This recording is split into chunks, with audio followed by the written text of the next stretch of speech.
A date which will live in infamy. Both of those projects, initiatives, got off the ground because of the Ger Rebbe. For the 11 Olympic team members slain in West Germany, the Olympic Games... Zugeheißt waren die Brüder in Amerika. So kalt und Schabbat, es ist getan. Out of the 24 who were killed were Americans who had come to learn in Hebron. I say 1 million Jewish children who were made to be cut loose.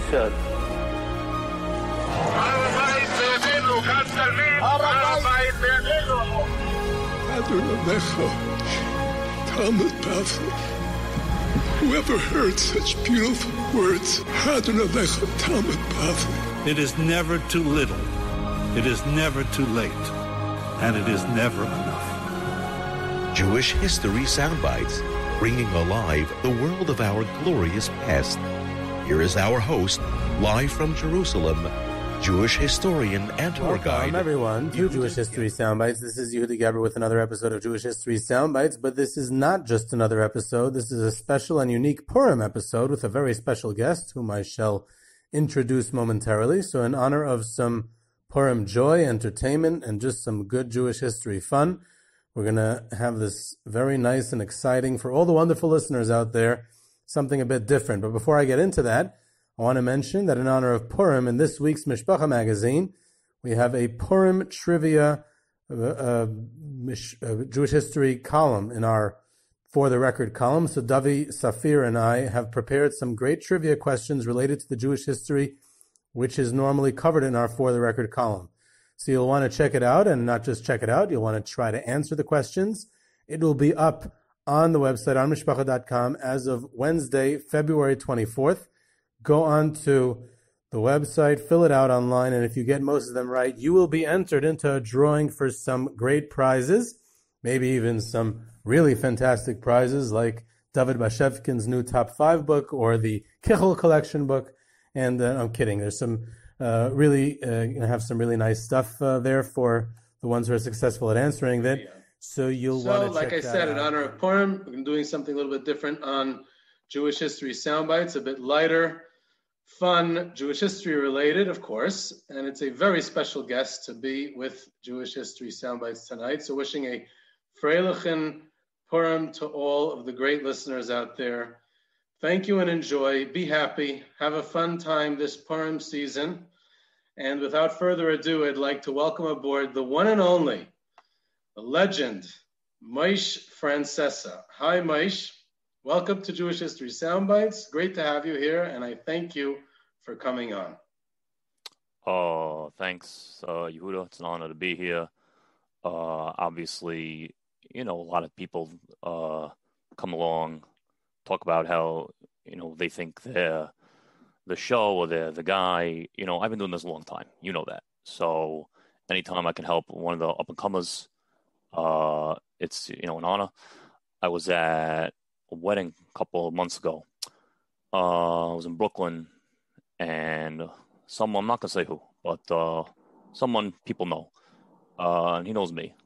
And he tells me, I understand you have some time. Maybe you should go on, Yehuda Geber show, because Yehuda Geber's got a good Jewish history show. People know I love history, I love Jewish history. So, people say, go on Yehuda Geber show. So here we are. So it's good to be on the show. Thank you. It's great to have you here. Do you want, it's a first time, long time for me also, I got to say. Do you want me to take a loyalty oath at this point? We're not going to get into that. Once we're here, I think we should just talk. I was wondering, I was listening to one of your shows, we talked about the Eish Kodesh.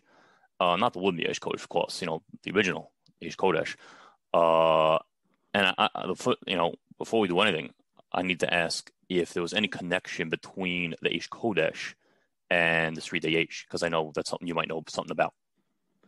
Yeah, for sure. The 3-day Eish and the Eish Kodesh, they would meet up all the time. They would come every summer. They would go away.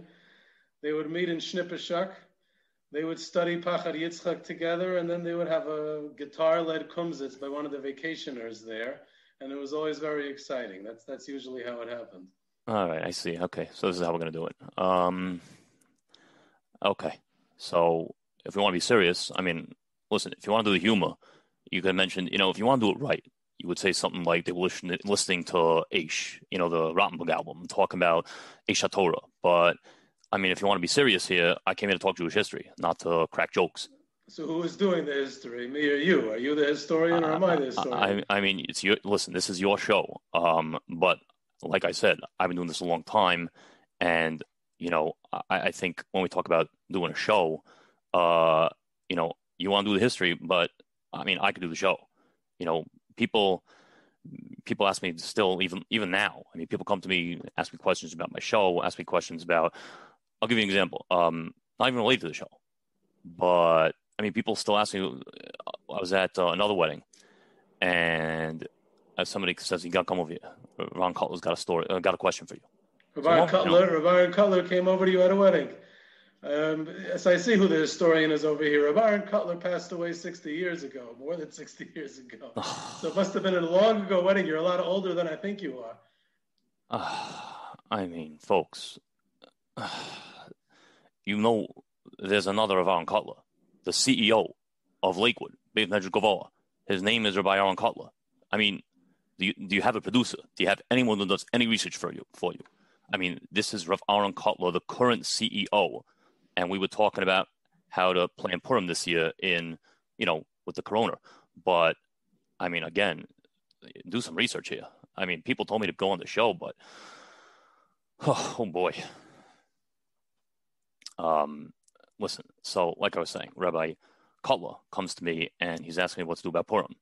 Now, I've known Rabbi Cutler a long time. We've gone skiing together. Not a lot of people know Rabbi Cutler's a big skier. So we've actually gone skiing together. And so we were talking about how to plan Purim a couple of weeks ago. When you went skiing, this is like the Jewish celebrity skiing. Who else was there? Listen, I don't talk about people I know. I'm not into the whole name dropping thing. I don't do the name dropping. It's something I learned from Mordechai Ben David, a good friend, told me never to get into name dropping. Okay. So how exactly, let's go back to the basics. We're going back to start. How did you get into Jewish history? That's a good question. It's kind of a long story, but years ago, I happened to meet, I was in Israel, walking around, and I happened to meet Rabbi Rakefet. You know Rabbi Rakefet, yeah? Sure, I know him. He's someone who I got to speak to. He was the only other time I had a guest on this show, actually, and it was almost as entertaining. So, I mean, to me, Rabbi Rakefet is an inspiration because there's not a lot of people that can talk for 2 or 3 hours without taking a break. So once we got to talking, I was excited to meet with him and talk with him. And, he turned me on to Jewish history, told me a lot of good stories. I told him a lot of good stories. I don't like to talk about it, but a lot of the stories that he tells now actually originally came from me.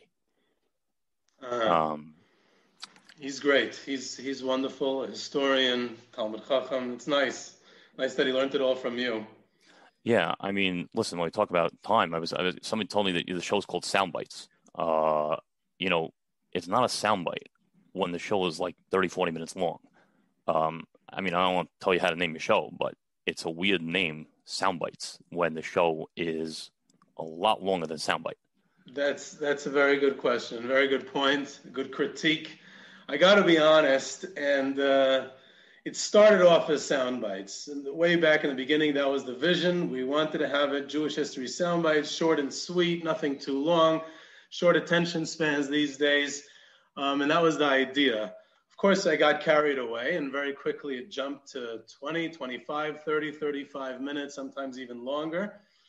But let me tell you like this. Sometimes when you start out with a trademark and it becomes your identity, becomes your name, you just stick with it. If someone, let's say, likes drinking Diet Coke, it's still called Coke. It's still called Diet Coke, even though today, as far as I know, and there are secret ingredients there, there's no cocaine in Coca-Cola anymore. That's how it originally was. It used to be cocaine. So why don't they change the name? It's no cocaine. They should change the name. It shouldn't be called Coke anymore. But you still call it Diet Coke, even though there's no cocaine. So I'm allowed to still call it Soundbites, even though it's no longer Soundbites. I'm going to retain, justified in retaining the name to the show. All right. I mean, I don't know anything about Diet Coke, but I mean, let's go right to the history.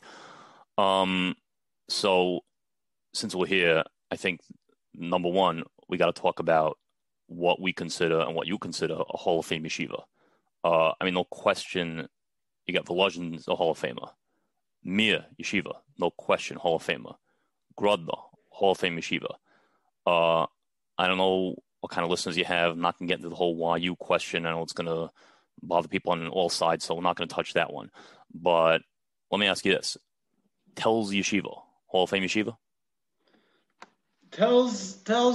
Let's talk. There's Telz goes through a few stages. So Telz in Europe had, when it started in the 19th century, it had an amazing lineup. It had Reb Eliezer Gordon, who founded the yeshiva. He brought in his nephew Reb Shimon Shkup, who was a rebbe in the yeshiva for close to 20 years. His son-in-law, Reb Eliezer Gordon's son-in-law, Reb Yosef Leib Bloch, who was one of the Reb Eliezer Telzer, one of the Gedolei Adar. Then Reb Chaim Rabinowitz, Reb Chaim Telzer.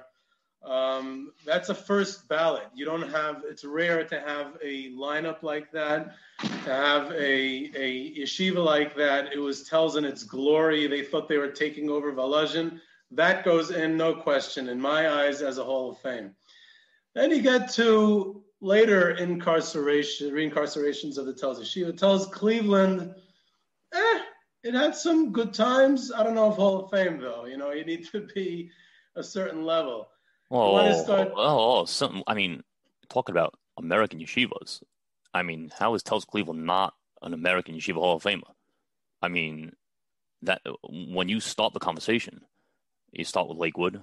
I mean, you don't get too much farther before you get to Telz. I mean, you're talking about Rav Gifter here. True. Rav Gifter. They had Reb Chaim Stein. They had in the beginning, they had Reb Matel Katz and Reb Elia Meir Bloch. Telz in Cleveland definitely had a strong history.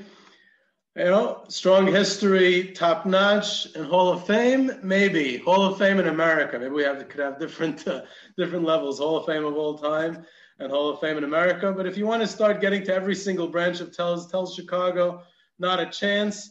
A good yeshiva doesn't make it a Hall of Fame yeshiva. All right. Let me ask you something else. I mentioned once that Sima Shas, a little over a year ago, I happened to be in the building for that. I was in the building for a lot of different siyums and weddings and asifas, all kinds of things. Once we're here, I figured I'd ask you, is there anything that you happen to have been in the building for in Jewish history? In the building. Not a historic moment. I think the 13 years I spent in the Mir Yeshiva building were part of history, the people I knew there. I'm going to look back at later on in life and probably point to things that I was in the building at some historical moment. I think when I spent the Siyum Hashas in Lublin last year, it was historic. Where everyone else was in these huge stadiums, I was in the place where it all began with the group. That was pretty historic. I don't know. I think I've read more about people who are in the building than I've been in the building myself, to be honest. I'm not so much there at the moment. Yeah, you do the tours, right? You give tours in Israel? Yeah, in Israel and Europe during normal times. So are you into like the older cemeteries, the ones, or do you like the newer ones? I mean, there's something to be said for each of them. I'm just curious, as someone who gives tours, which one of the cemeteries do you like? So the first thing is that I like all cemeteries, which already sounds a little strange. It's a strange thing to say, yeah. I mean, I don't like cemeteries, all right? Some people have different hobbies. But, okay, no, go ahead. To each to their own. So I like Jewish cemeteries. And there's something to say about the more modern ones in several respects, especially in Israel.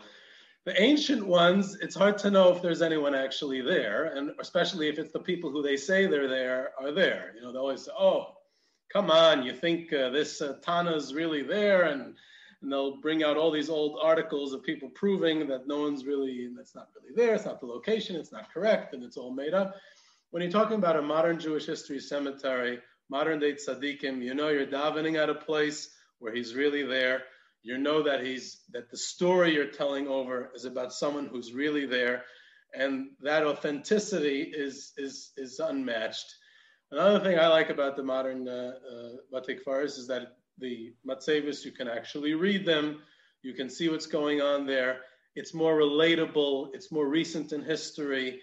I definitely prefer the more recent ones. The ancient ones have a certain mystique to them and a certain distance and aura, but I don't know. I'm much more down with the modern Jewish history. I just got one more question, which is, do you monitor the ratings of your show? Well, yeah, and we're doing very well. We're one of the best, most listened to religious from podcasts out there, and we're gaining in popularity. People like it, and I hope they continue to do so. Okay, so when you see how much my appearance helps your ratings, I assume you'll have me back at some point soon. Oh, definitely will. We're going to have better ratings because you came on, and we'll love to have you again. And thank you very much for joining us. And Freilich and Purim to all our listeners. This is Yehudi Geber with Jewish History Soundbites. You can reach me at yehuda@yehudigeber.com for questions, comments, sources, tours, trips, sponsorships, and lectures. Subscribe to Jewish History Soundbites on Podbean or your favorite podcast platform. And of course, you need to follow at Moish Francesa on Twitter, the greatest Jewish entertainment out there today. And thank you all. Have a Freilich and Purim, and I hope you enjoyed.